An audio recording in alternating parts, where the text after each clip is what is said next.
Okay, welcome to the show. This is TED Talks Too Much. And I think we've got another great one for you today. I am Ted Moss, ex-retail salesperson, stand-up comedian, and your host. We are located in the OK Boomer Studios just outside of Flint, Michigan. That's right, I said Flint. Michigan's water wonderland, where they're still wondering when they'll get some clean water. But while we all wait for that, let's talk. And on today's show, we've got part 2 with a young comedian by the name of Markus Olind. We're going to be talking all things comedy, including hecklers, what Hollywood wants, the role of a manager. Also a little bit about queens, from queen for a day to drag queens. So we'll be back with all that right after this.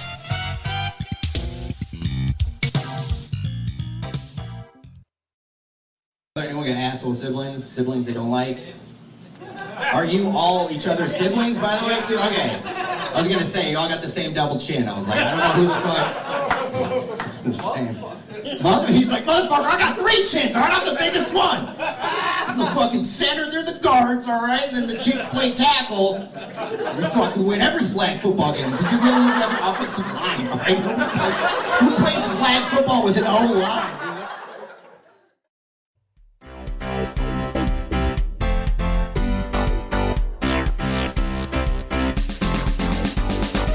Okay, here we go. If you have ever been in a comedy club and thought, what is a smart kid like you doing in a place like this? You might have been in the presence of my next guest. He's only been doing stand-up for a handful of years, but seems to know an awful lot about the pursuit of stand-up comedy. So let's give an OK Boomer Studio welcome for part 2 of Mr. Markus Olind.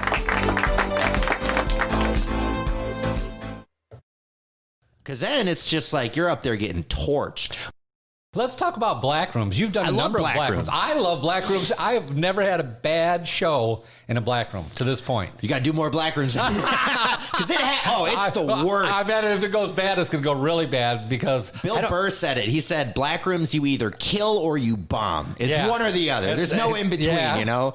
And I think it is partially just because it's like either the crowd loves you or they fucking hate you. Yeah. And there's no, you know, sometimes you'll do like Mark Ridley's or something and the crowd will be like, yeah. That doesn't happen in a black crowd. No. They will check out so fast. Cheer or boo. Cheer or boo. Yeah. And they'll check out and they'll just be like, yeah, fuck you. No, we're having now. You weren't funny for the first 30 seconds. I remember Josh Adams told me this. He was like, as a white comic, you have an advantage in a black room because the first 30 seconds to a minute, you're a change of pace. You know, they watch 5 black guys in a row. Yeah. Now there's a white person on stage. They're like, well, this is different. Yeah. I'll give you 30 seconds. Yeah. So if you fuck up those 30 seconds, they'll check him back out, though. They're like, you know what? I don't give a shit. But you have those 30 seconds that, you know, a black comic might not because they're like, it's just another black guy. And it's the same, you know, black comic in a white room, they have that too where it's like, oh, it's something different. You know, they give you that chance right early. So I always took advantage of that. I was just like, all right, man, I know I'm the only white guy here. I try to start out hot and then ride that wave. Right, me too. Well, also you can tell some racial jokes in a black room. I mean, I have a bit I call my Negro jokes. And I can say that in a black room. I cannot say that phrase in a white room. No. Everybody is so third-party defensive. Yeah, you really can't. The word jokes gets offensive to a lot of people nowadays. I'm kidding. I know that's not the word you were talking about. But exactly. But I go on to explain, like, I'm old. That was respectful when I grew up. You keep changing it. I don't know what to... And they think that's funny because I'm kind of making fun of myself. And that joke ultimately points at racism at the end of it, if you listen to it. Right. So it's a good joke, and the subject is not the object of the joke. The object is to show the people that, you know, out in the boondocks, there's still racist people. And that's where the joke ends up. But you have to kind of follow me a little bit. But it's so shocking. And, you know, people understand I'm old. When I walk out, we got an old white man. You know, I got a whole bunch of things not working for me. Did you ever do the Urban Cafe in Flint? Yes. Okay. I think you did that right after me, didn't you? Did you weren't on the show. That? It might have been after, though. It might have been before or after. Yeah. I thought it was last summer I did it. I think maybe you talked to me about doing that because you'd seen I had done it or something, maybe. Could have been. That you? I don't know. I'm not sure. Anyhow, that was interesting because I was the only white person there. Me too. I got a story about that in a second. But. Yeah, well, and I kind of hid in that back room. So I was kind of surprised to some of the people that came in later.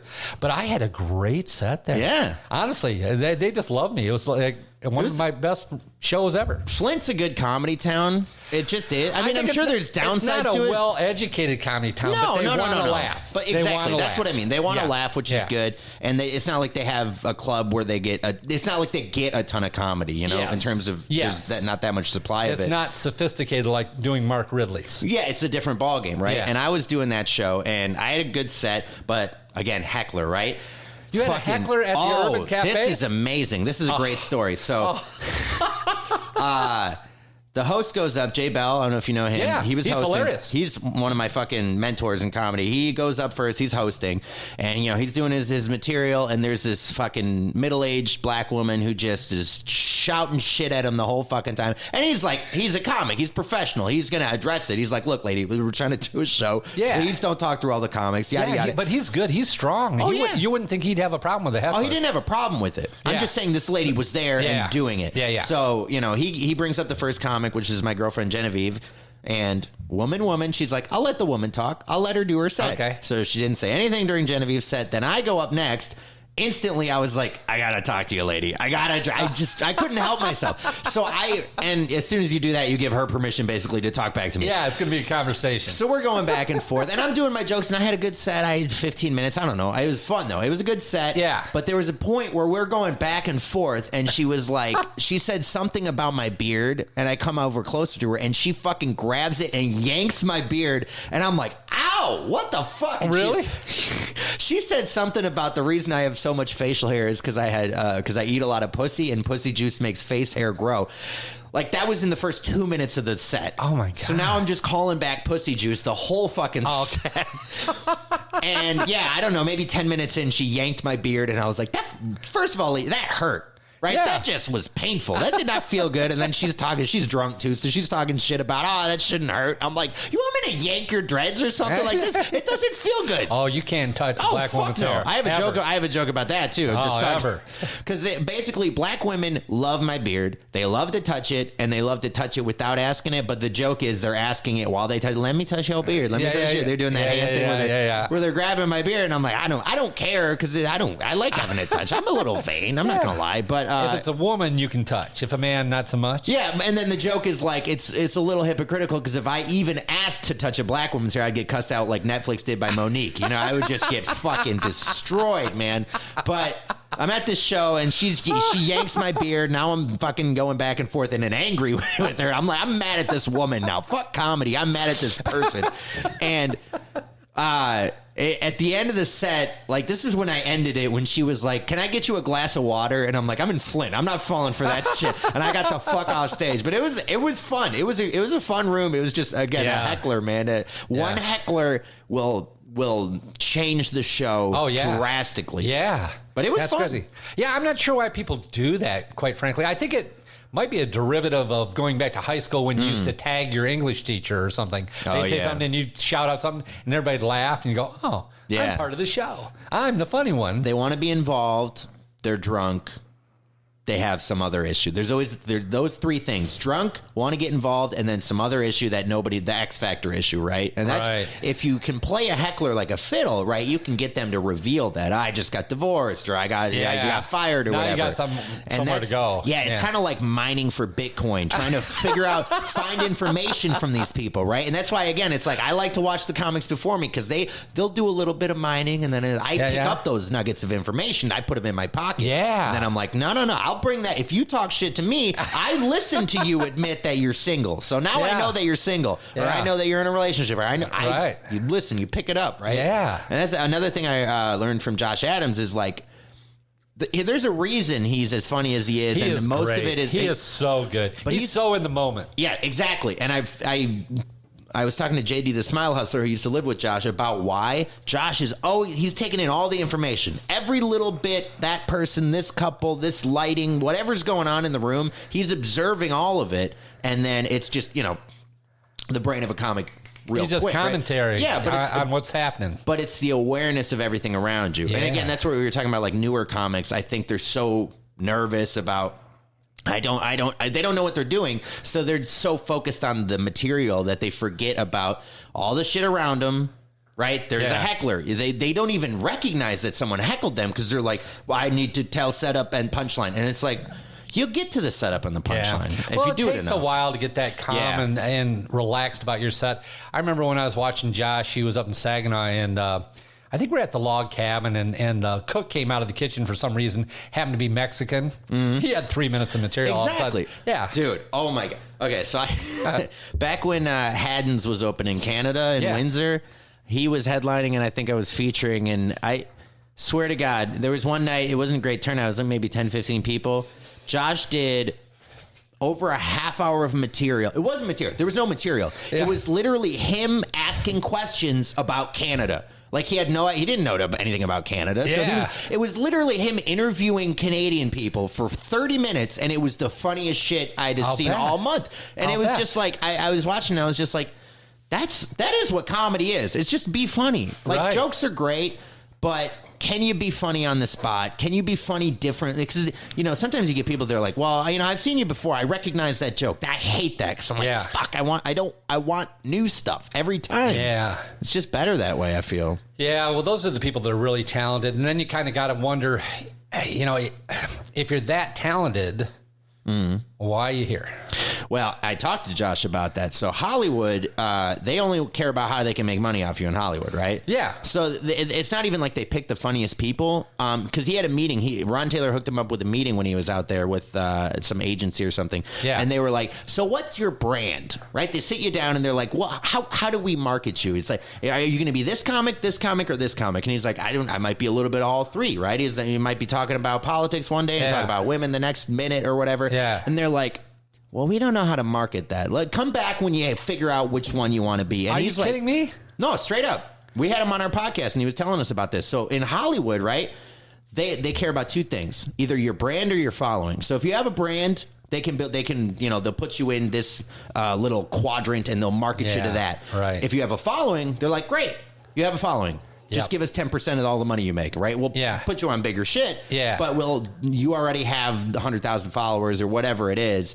So really, the creative people in Hollywood are not the people making the decisions. The people making the decisions are like the money people, the money bean people. counters. It's the bean counters. And as a former bean counter myself, that pisses me off. Yeah, because I'm like, these people don't know what the fuck they're talking. No.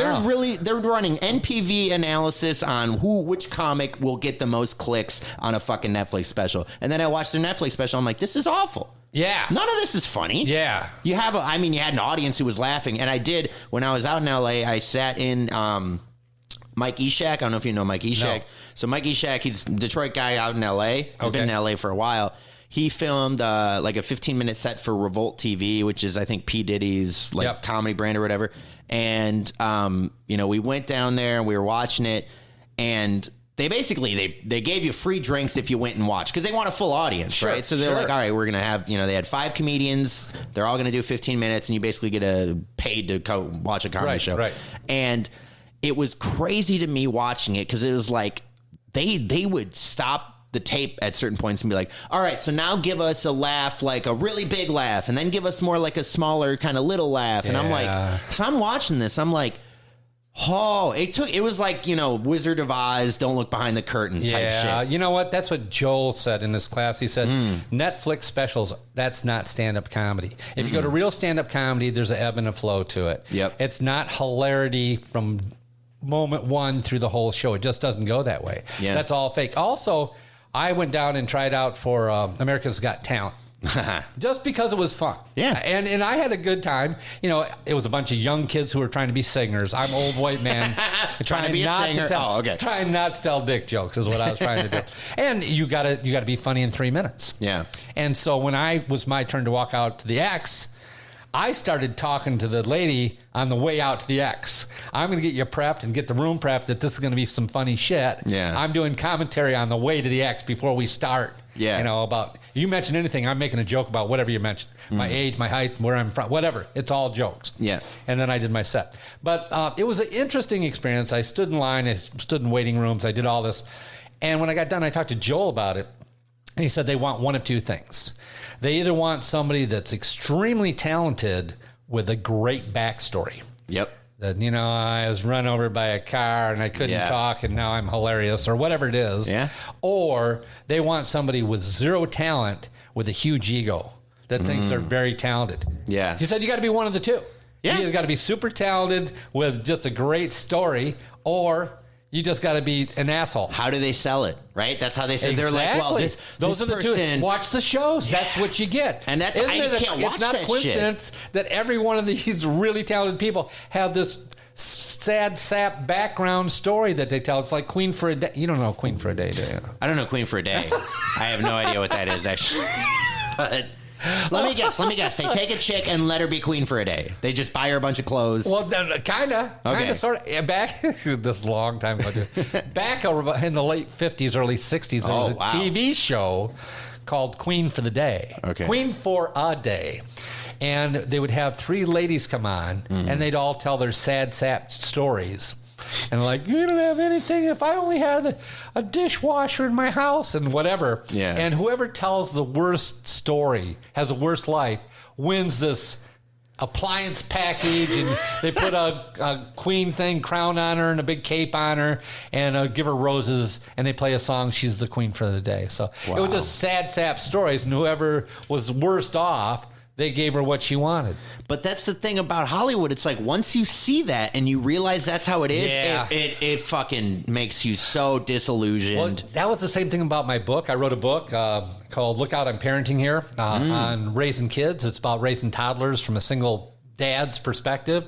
And when I went to have it published, you have to go through a literary agent because publishing companies will not even open up the envelope if you send them a book because they don't want to be challenged that you copied my book and put it out under a different name. So you have to go through a literary agent. So you have to sell yourself to a literary agent. Yep. And what the agent wants to know is, one, how big is your platform? You gotta have a platform where you're going to guarantee us sales of at least 50,000. Otherwise, I'm not going to take you out to any publisher. And 2, how many more books do you have in you? If you've done this once, how many more can you give us? Yep. So it's all about what you can bring us in sales. It's kind of like Shark Tank.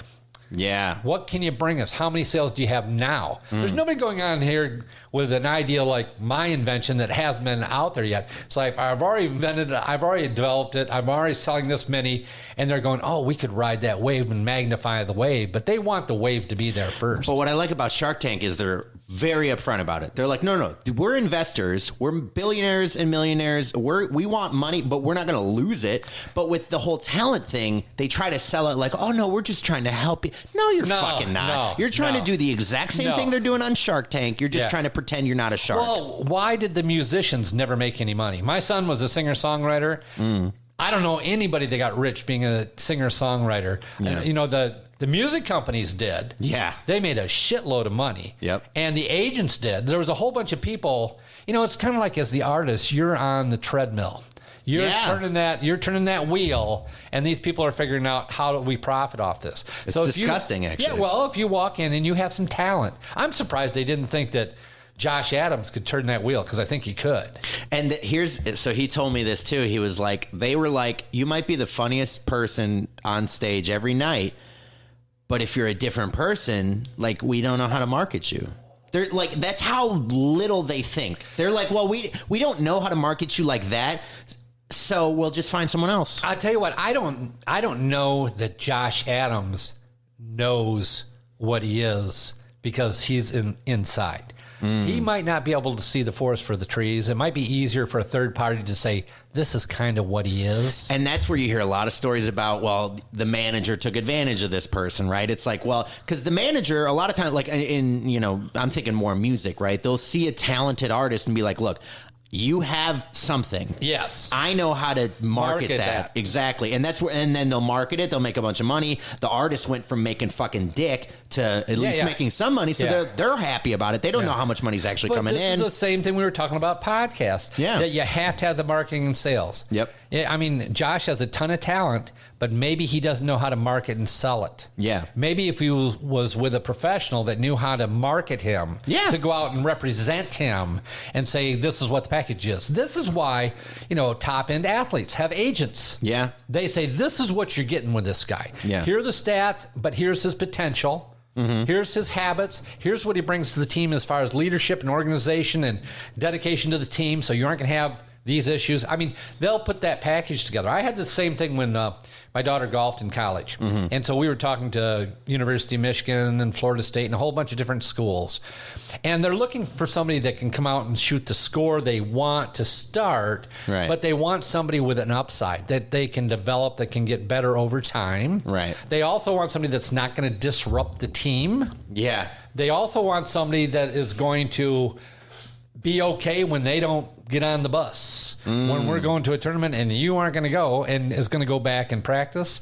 We were at Ohio State, and the coach said that, and maybe I shouldn't call out the coach at Ohio State. The coach said that I only can require you to do 20 hours a week. But if you aren't doing 30 to 40, you're doing less than anybody else on the team. Now, that's a flag. That's crazy, she's telling me man. something. Yeah. She's telling me something that it's a full-time job. Yeah. D1 school is a full-time job in sports. They expect you to be dedicated to that.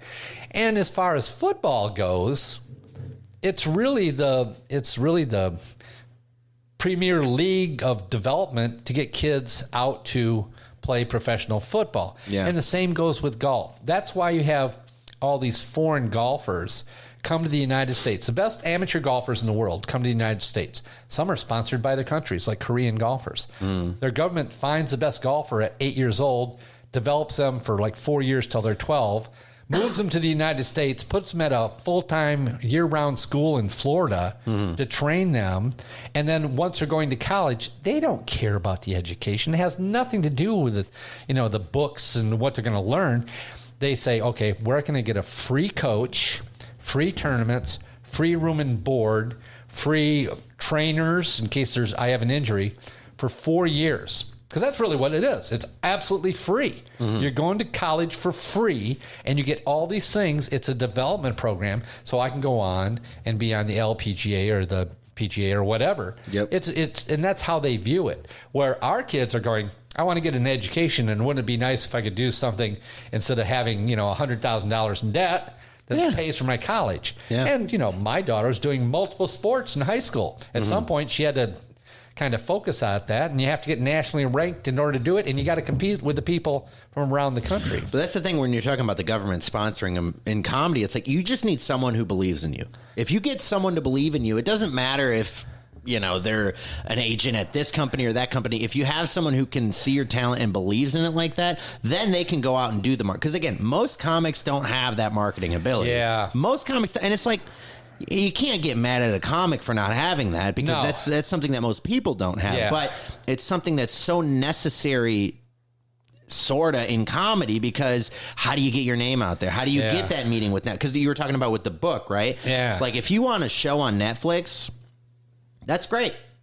Do you have it? Did you put it on YouTube? Can you show it to us? Well, don't show it to us. Show it to an agent. Yeah. And then if the agent likes it, they'll show it to us. Yeah. And it's just like, this video has 8 million views. It's better than most of the shit on Netflix, but there's these, I guess you can call them gatekeepers, but there's all these people that you have to kind of like bosses in a video game. You have to get prove through. that you're going to make them money.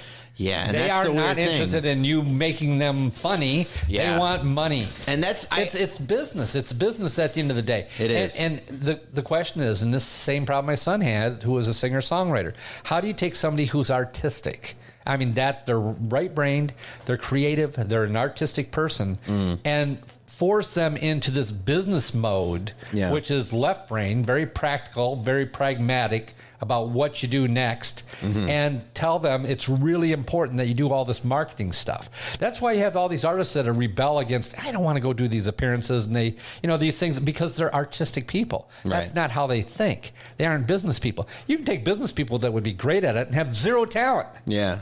So those people make it a lot more often. Well, you need a combination of those things. You know what I mean? You either need the combination or you need someone in your corner, right? Basically, you need someone fighting for you. Yeah, who sees, but you have to give them some control.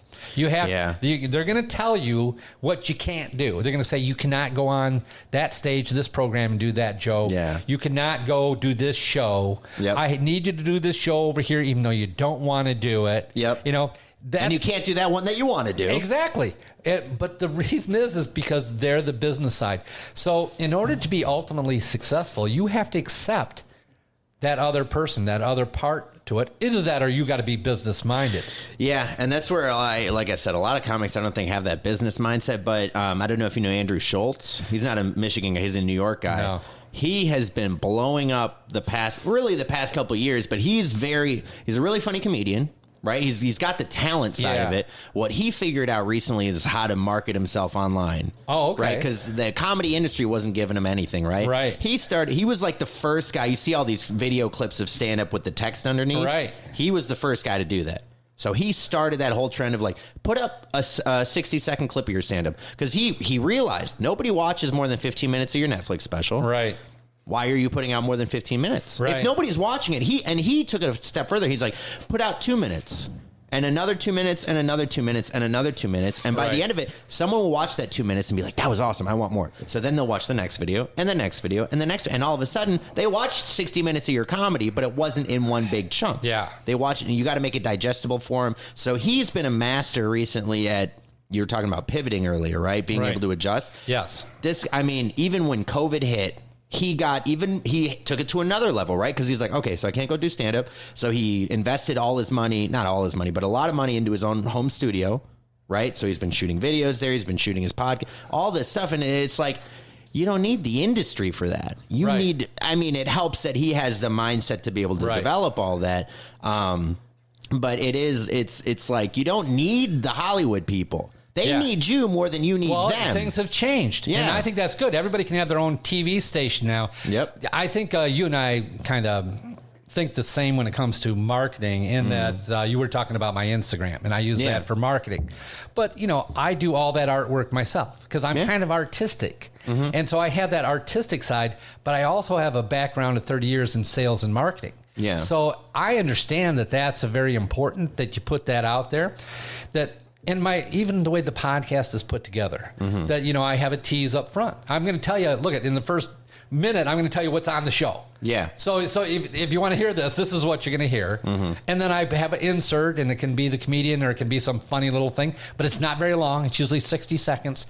And then I do an introduction section, and that also tells you more about what's coming up. Right. So these are all the little teasers. And if you watch TV or anything, that's what they do on television. That's what they do for all sales, that they tell you up front what they're going to tell you before they tell you. Yep. And then at the end, they may tell you what they told you if they're trying to, get you to do something. Right. To move on something.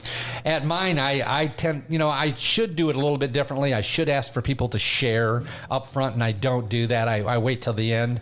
But hopefully, I feel like if people like it, they'll go, this is kind of funny. You should listen to this guy. Yeah. He has really good conversations, and hopefully it'll grow that way. But I don't know, because I'm not an expert at podcasting, but half of being smart is knowing what you're dumb at. Yes. And that's why I went down to Podfest. I said, I've never done this. I don't know how to do this. I don't know how to, I'm not a young person. All these platforms, whether it's Instagram or, Twitter or anything, this is all, I'm just feeling my way through Facebook and all these clips. I'm just trying to follow what other people are doing and try to use it for a marketing tool. But that's what you have to do. And I think what I try to do more is like take the other side of it, right? It's like, because a lot of times you get too caught up in your own creation where you're like, this is fantastic because you've been working on it, right? So you have so much energy invested into it, and then you put it out and it doesn't get shit for views, right? And you're like, why? So you have to take the other standpoint and be like, well, what do I watch? I watch things, I'll click on a video because of the thumbnail. I'll click on a video, or I won't click on a video if I'm like, it's 23 minutes. I'm not watching the 23-minute video. So I'm like, okay, well, what kind of videos am I willing to watch and try to mimic that, right? It's like if you're brewing beer, you're going to brew beer that you like. Right. And it's not just because, well, I want to drink my own beer. It's because, like, why would you create something you don't like or something you wouldn't click on? Right. And I see so many people, and I've done it too. I think if you're an online creator, you've probably done this at one point. You put something out and you're like, fuck, I wouldn't even listen to that. But you have to. The thing is, that's what I'm thinking about this interview right now. Shit, damn it. But it's like we're doing so well. There's so many people. You can bring it back to stand up, right? People who tell a joke and they're like, that joke killed. I'm like, no, it didn't. Did you listen back to it? Did you record your set and listen to it? Because if you record your set and listen to it, you'll listen to it and be like, well, this part worked well, but this part didn't. And you take out the part that didn't, or you readjust it, and you keep the part that worked. Right. Sometimes shit works that you didn't even plan on saying. No, and you have to take that same approach to like whatever you're creating, because it's like if you're making stuff and you're like, why isn't this getting views? Well, would you watch it? Do you like it? Yeah. Is there something missing? And be honest with yourself. Like, most people aren't critical of themselves in that sense. Yeah, well, it's hard. People fall in love with what they're doing or what they have.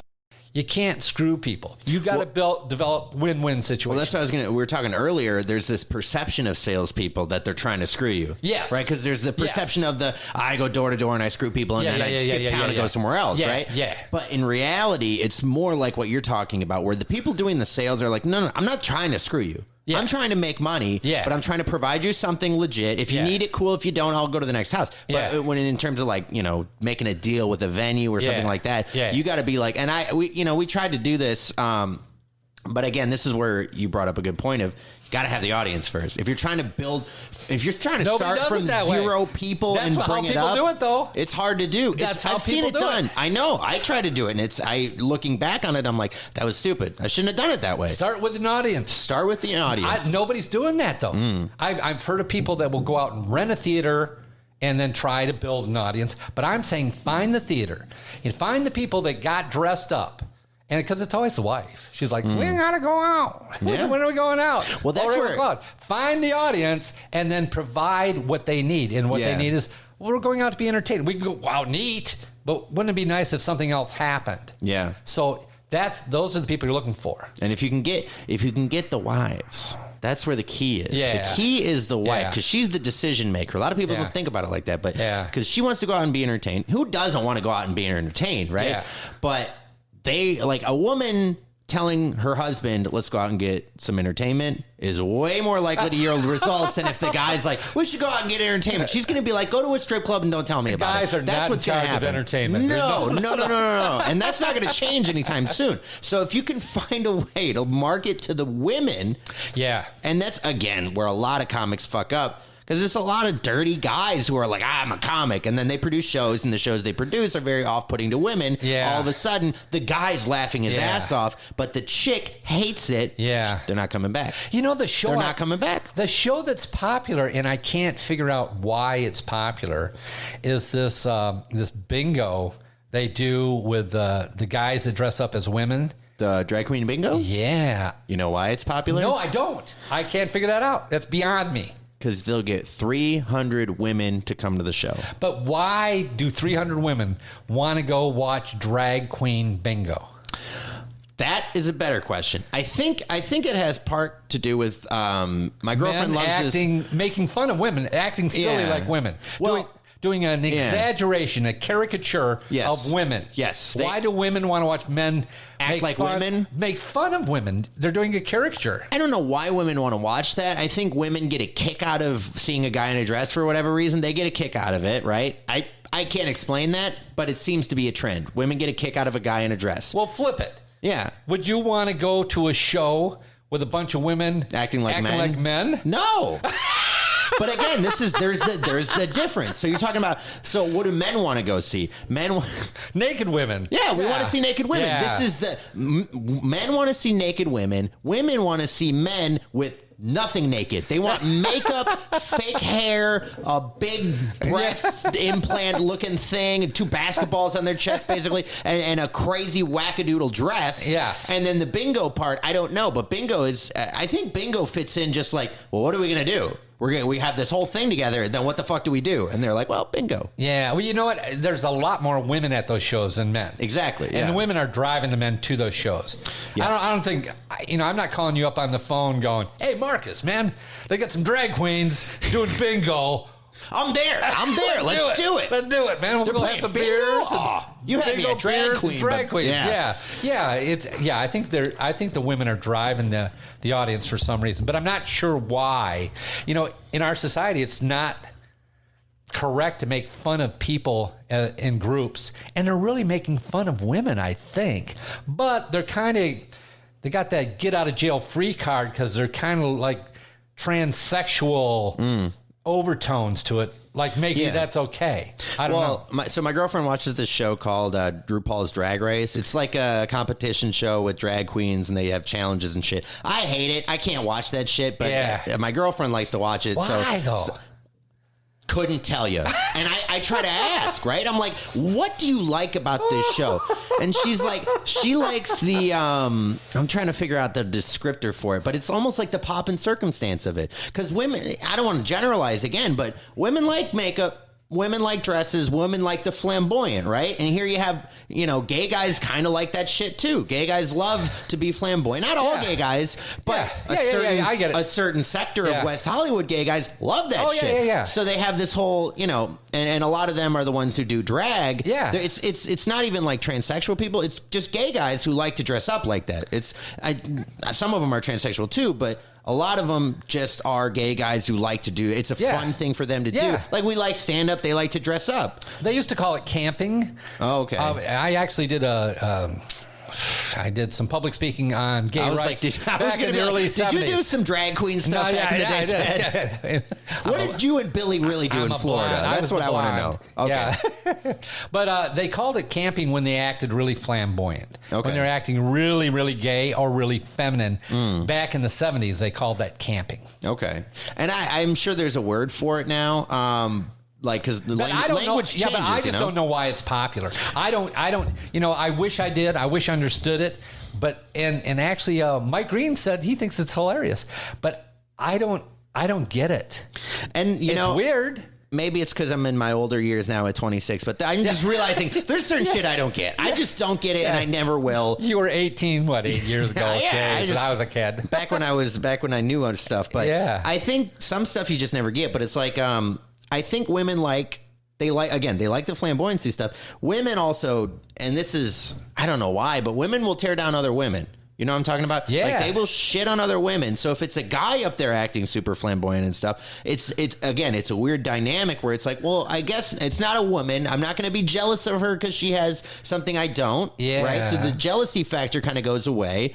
The cattiness or any of that goes away because it's a guy, but you still get the this is a weird tangent and a weird comparison. I stopped drinking alcohol 10 days ago, and now all I drink is I'm not saying I'm sober. You're on my show? No, but now all I drink is the Heineken 0.0s, right? So they don't have alcohol in them, but I feel like I'm drinking a beer. Yeah. It looks like a beer. It tastes like a beer. Yeah. It gives me a lot of the same physical feelings of, well, at least I'm drinking a beer, right? You can have it with pizza and it's good, right? But it doesn't get me drunk. So I think it's a lot of the same stuff. It's like placebo, right? Yeah. It's like I'm looking, there's the makeup. I like that makeup. What kind of makeup? You can talk to them about the makeup, right? What kind of dress? I like that dress. It's all that stuff minus the I'm jealous of her. So you get rid of the jealousy factor, but you still get to have all the fun entertainment stuff. Do you think the fact that some of them are big and strong looking has anything to do with it? Maybe. Maybe. Yeah, maybe. Because, strong-looking people acting super ultra-feminine. Which is kind of a weird thing to that, too. There is a weird... And Terry Crews has talked about this, where it's like in Hollywood, they try to get you to wear a dress. Like especially if you're a black guy and you go to Hollywood... There seems to be a lot of things where they want to get you to wear a dress for whatever reason, right? Well, like a sundress? What kind of dress? Any dress? Just any dress, right? Why? I think two factors. One, Hollywood wants to see, like, what are you willing to do? Are you willing to... Because, black men tend to be pretty masculine, right? Yeah. So they're like, how much do you really want to make it in Hollywood? Yeah. Put on a fucking dress. Just because they're controlling people in Hollywood, right? It's like so they just want to do it. to men. Oh, yeah. Straight up Weinstein to men. So there's that aspect of it. And then I think the other aspect is the dichotomy that you're talking about, right? Where it's like, Terry Crews is from Flint, big, jacked fucking black guy, bald, strong as shit. Yeah. And he's like, I think they just want to see that dichotomy. It's a weird thing, but it only goes that one way. Because if I see a super hot, traditionally hot chick, right? I'm not like, man, I want to see her wear a fucking basketball jersey or some shit. It's like, nah, just wear what you're wearing.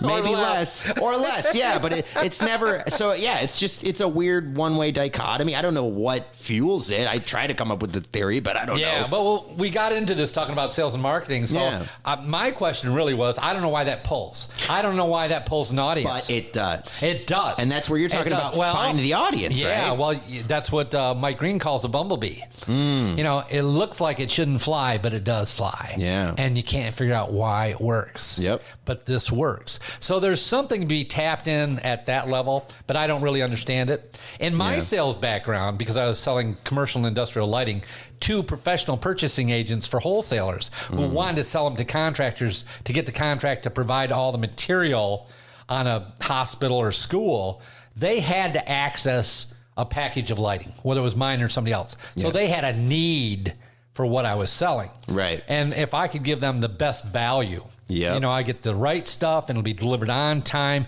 at a competitive price or the lowest price, and you're going to make more money working with me and have better customer service. That's why you're trying to put win-win deals together, because you got to be the best deal to win it. Otherwise, somebody else is going to win it. And that's where you're talking about with the comedy shows at a country club, right? It's like, look, they need the entertainment. Yes. So the need is there. The demand is there. Yeah, but the interesting thing about comedy shows, they're like high schools. And I sold directly to some high schools sometimes. And high schools are the worst people in purchasing in the world because they don't have a professional purchasing agent.